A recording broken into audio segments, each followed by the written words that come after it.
Dans les années 1960, le chirurgien esthétique Maxwell Maltz découvre quelque chose de surprenant.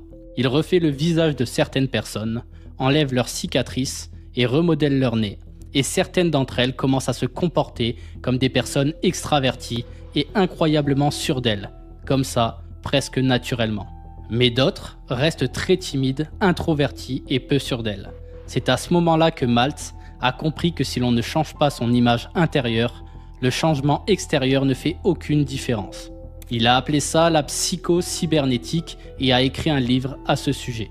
Il s'agit essentiellement du système de navigation de l'esprit, un pilote automatique mental qui revient toujours à votre image dominante de vous-même, peu importe à quel point vous essayez de vous en éloigner.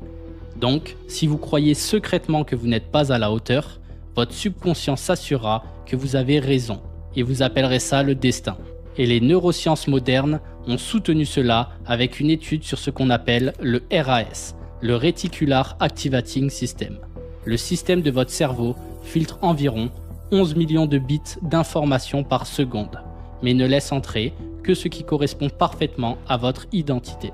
Cela signifie que si vous pensez que vous n'avez pas de chance, que vous ne pouvez pas réussir, que vous êtes soumis à une fatalité quelconque, votre cerveau va rechercher les preuves qui correspondent à cette croyance pour que vous puissiez vivre exactement ce que vous imaginez dans votre esprit.